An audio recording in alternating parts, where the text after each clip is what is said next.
Hello, welcome to Health Hope. We know that your health is important, and this is a program designed to provide physical, mental, and spiritual information and encouragement just for you.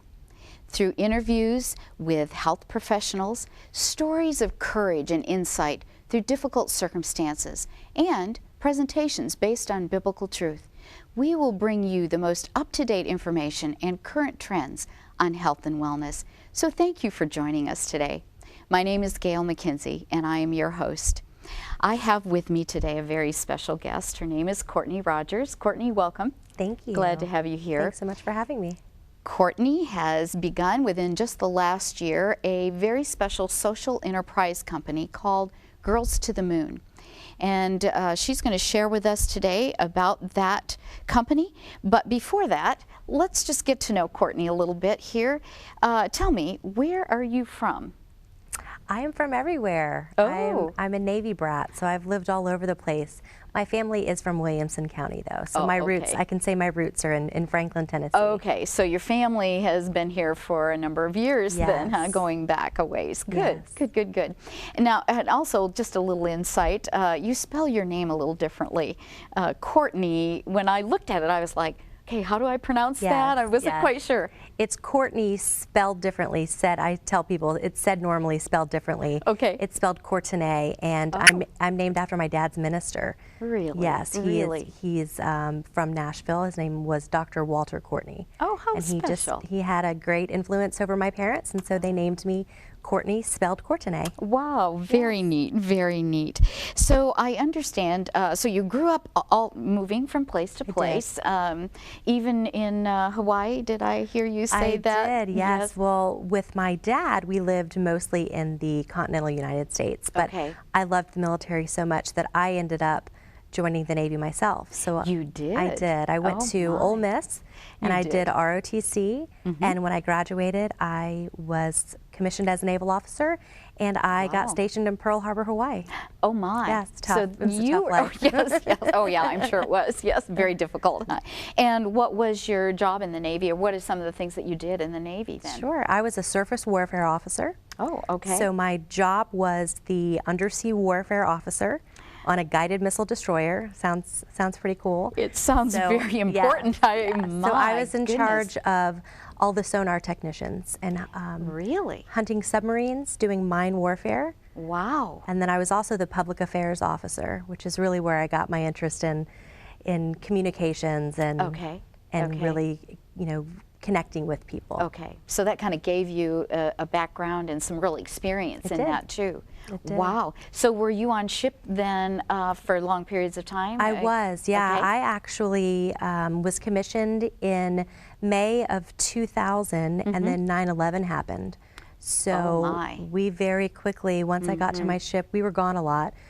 I was gone. I was in the Persian Gulf for Operation Enduring Freedom. Really? For almost 6 months. Were you really? Yes. Wow, wow.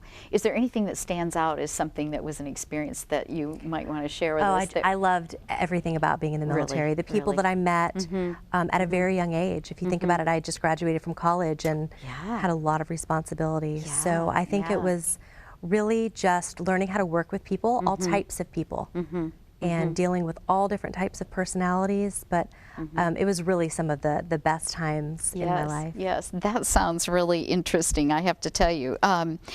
Now, I also picked up on your blog and a few other things that I've read about you.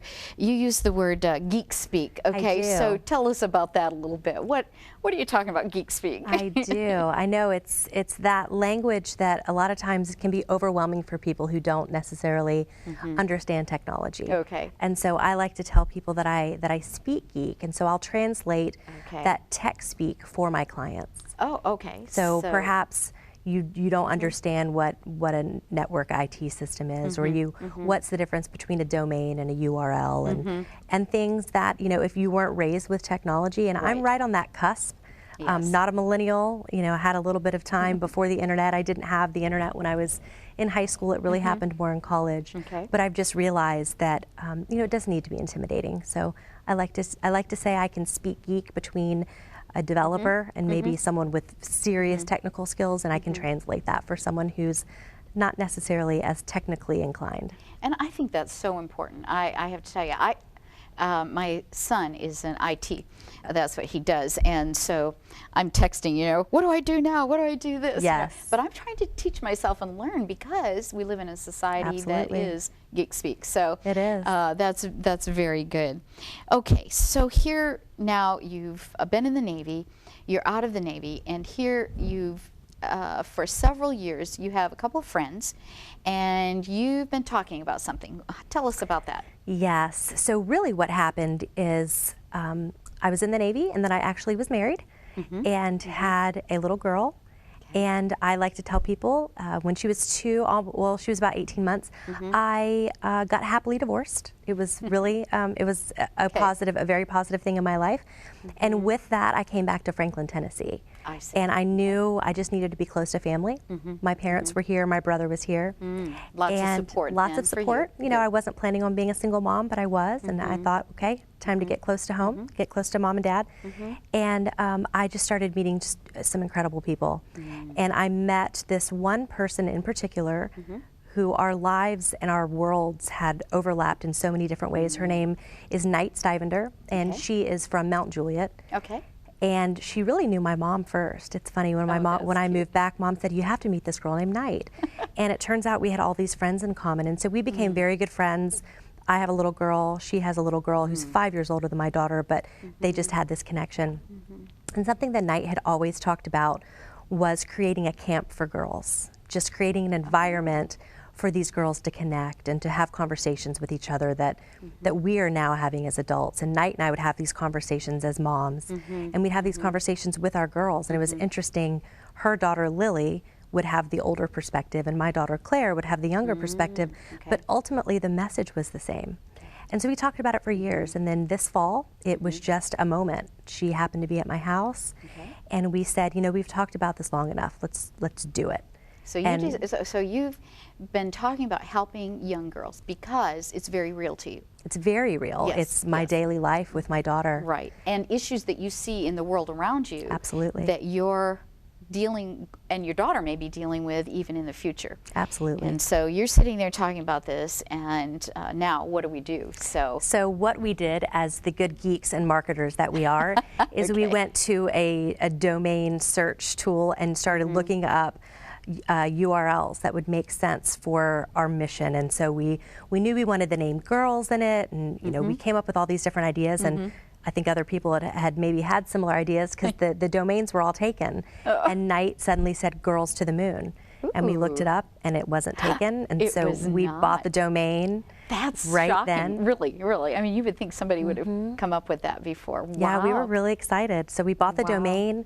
We built a really quick WordPress website. You know, we're both semi-geeky. I think Knight's probably geekier than I am, but we built out a quick website, grabbed the Facebook page, got the Twitter handle, and really within about 4 hours we said, we're doing this. Really? It was that quick? Just it was like that quick. It was that quick. Wow. And so within a couple of days, we asked another close friend of ours, her name is also Courtenay, we asked her to be the third co-founder.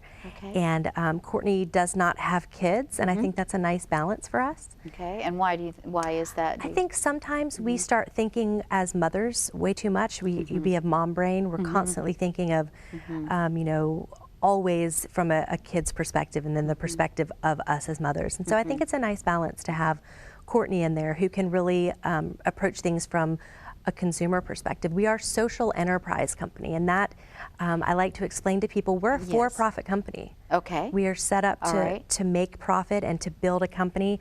Ultimately, we'd like to leave this company to Lily and Claire and have them run it.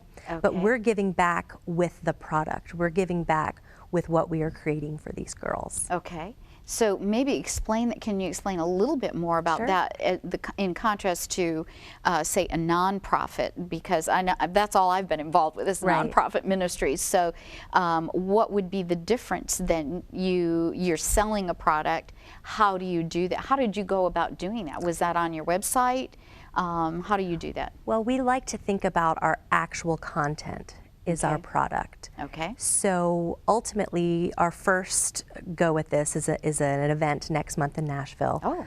And we have 24 speakers. Wow. Yes, Okay. some fantastic women. We have all women speakers. We really Okay. wanted to get a couple of men, but it worked out nicely that we've just got some fantastic speakers. Mignon Francois, she started the Cupcake Collection. Yes, She has just a beautiful story. Wow. Amanda Valentine, who is, she was a runner-up on Project Runway, and so she's very popular with this age group. Okay. Everybody who watches Project Runway knows Amanda Valentine. So ultimately, the content that these speakers are creating during the day is what we're giving back to these girls. Okay. We are going to video all of the different sessions, and then that'll live on our website. Okay, so that anybody could go then to the website and see those.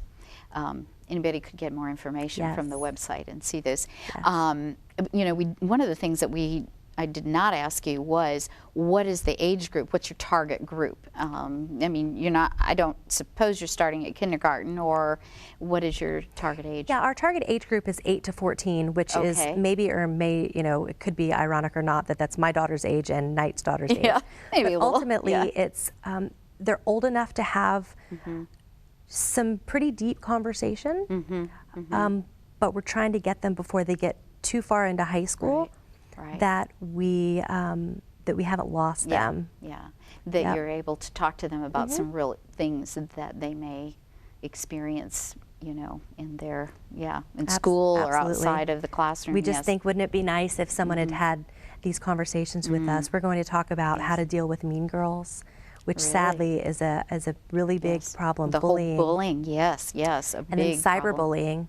So while the girls are in their sessions, the caregivers have their own track of learning. And so the caregivers are actually having a conversation, how do I talk to my daughter about these different things? And one of those is being safe on the internet.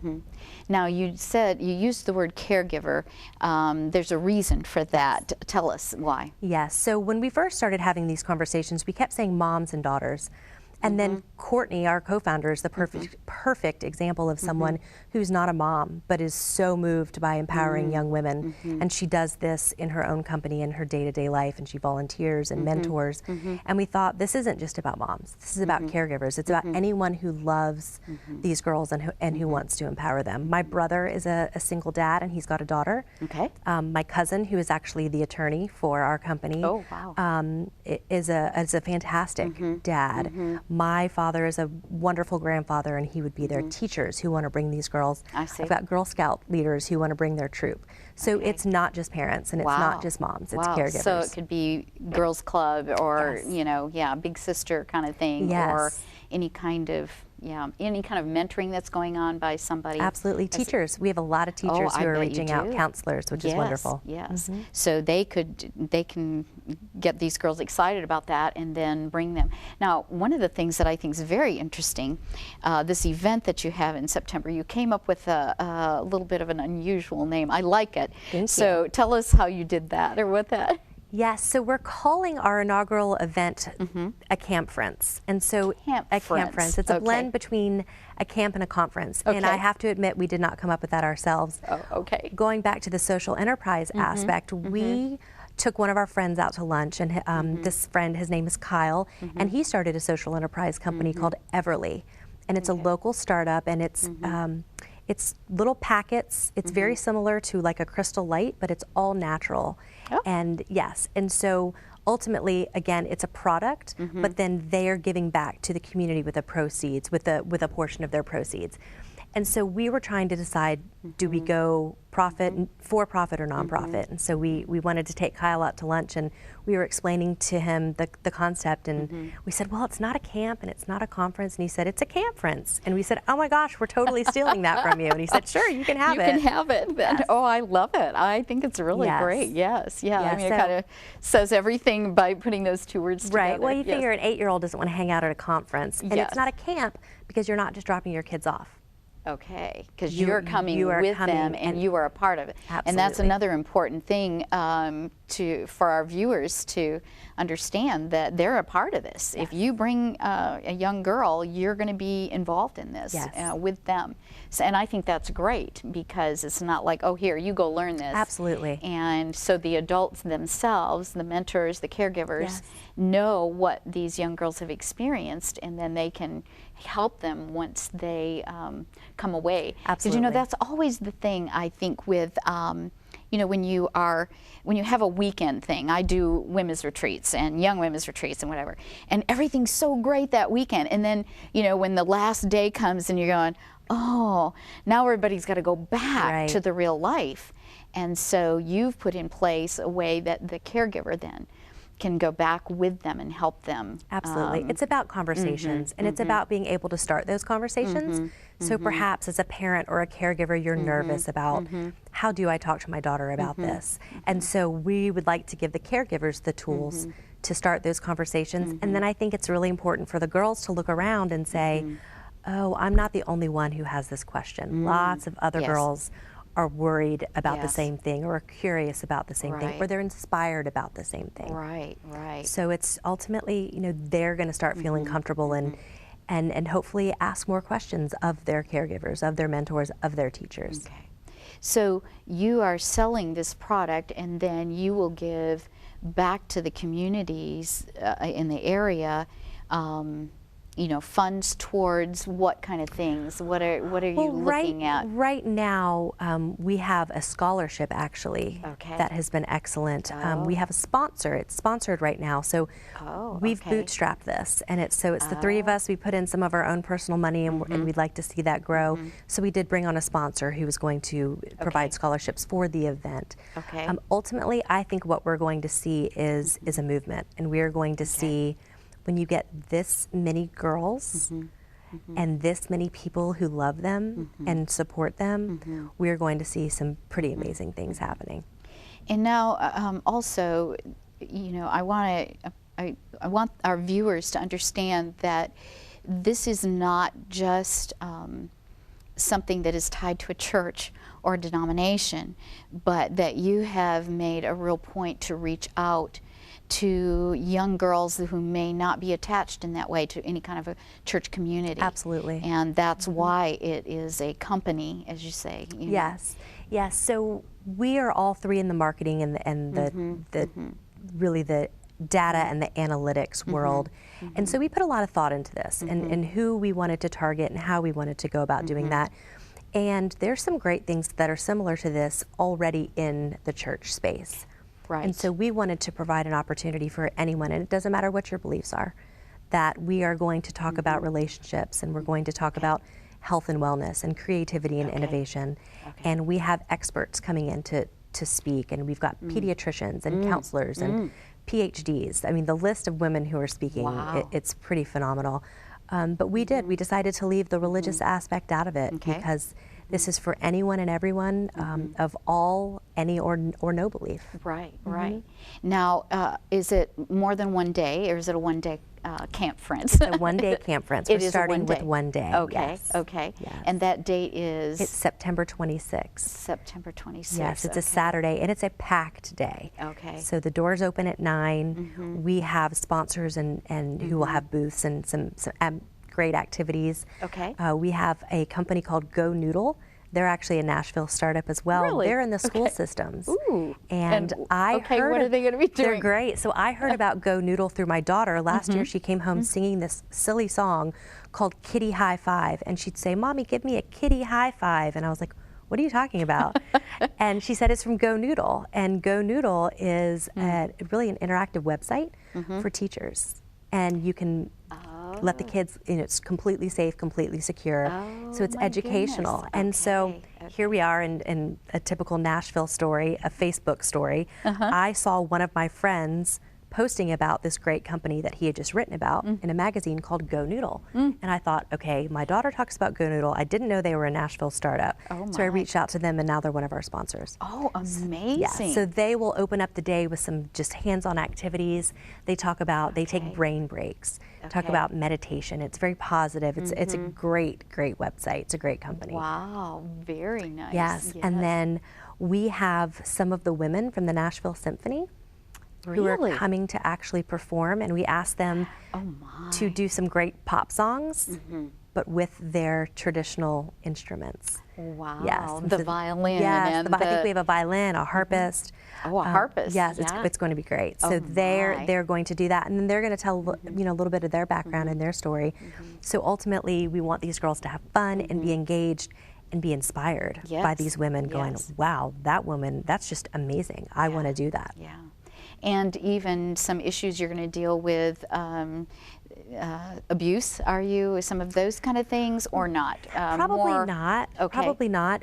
We do have a health and wellness track, and part of that is Puberty 101, so some basics being taught. We've got a pediatrician coming in. Yes, you've mentioned that. I like that idea. Yes, and she's a friend, and she sees girls this age all the time, and she said you would just be shocked at how many parents don't know how to talk to their girls about this and what the appropriate age is. And so we've asked, that's the one track that the parents, we've asked them and the caregivers to sit in with the girls.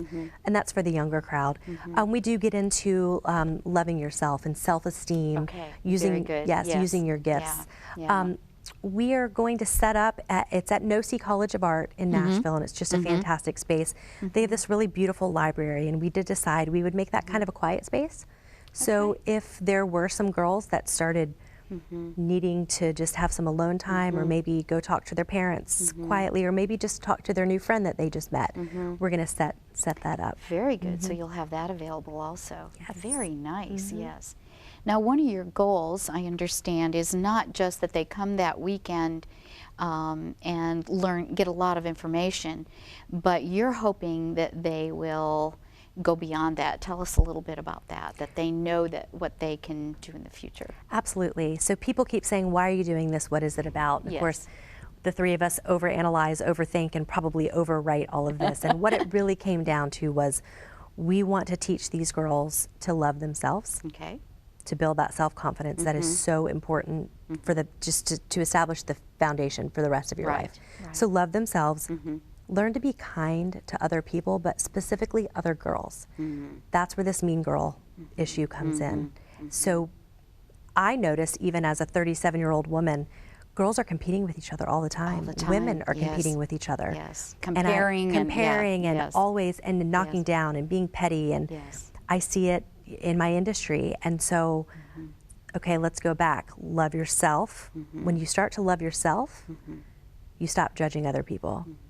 So love yourself, learn to love other people, specifically other girls, and then understand that you can do and be absolutely anything you want to be, and not just when you grow up. You know, people always say, what do you want to be when you grow up? And I've decided I don't ask my daughter that. I say, what do you want to do right now? Because you can absolutely do anything that you put your mind to. Right, right. So it's pretty simple and pretty basic, but I think it's so important. That's why we picked the younger age. That's why we want to start with the younger crowd. Absolutely. And that age is such a crucial age because they're influenced easily. Yes. And like I said, puberty. I used to teach early teenage, 7th and 8th grade. I did some teaching in my early years. I was a teacher, and I mean, you could just see even the difference between 7th grade and 8th grade. You know, these young girls especially, you know, because everything's changing for them. Yes. And how to deal with that. Absolutely. And then when we have television programs talking about what Mean Girls, or I mean, I think there's a program, something there is, with that. Yes. Yeah, there's a movie. Yes, Mean and Girls. movies and stuff. And so, you know, you look at that and you think, how do you combat that? How do you make sure your daughter doesn't buy into that? Because that's what's happened, I think. Absolutely. Well, and it's education.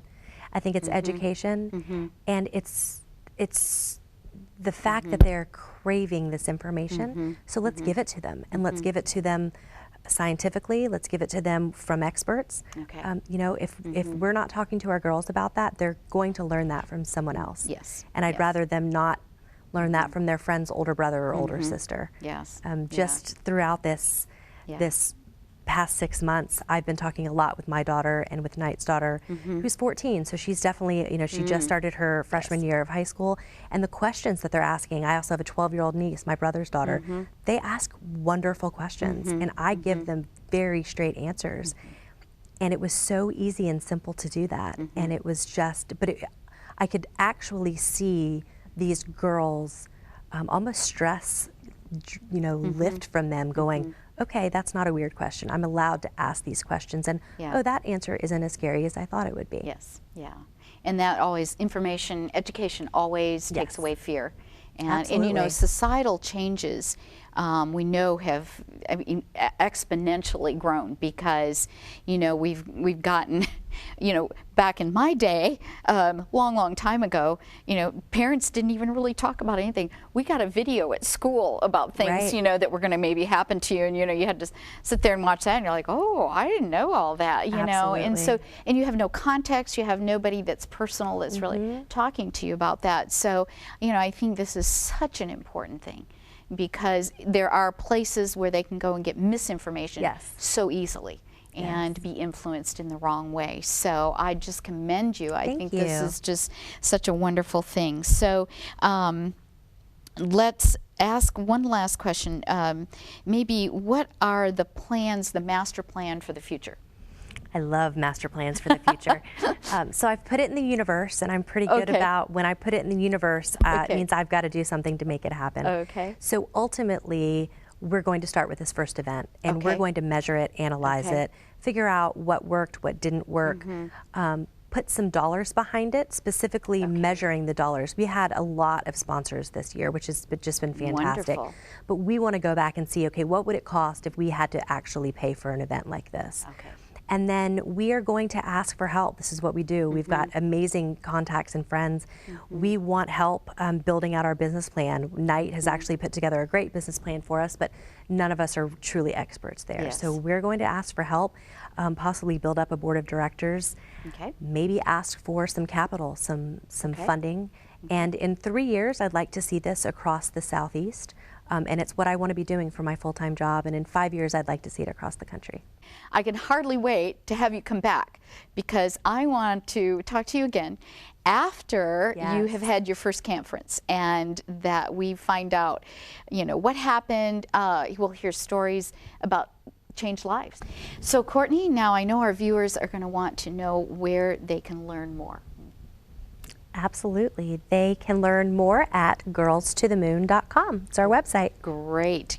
I hope you've enjoyed the time that we've spent with Courtney, and that you'll remember that here, health is our goal and hope is the anchor. Thank you.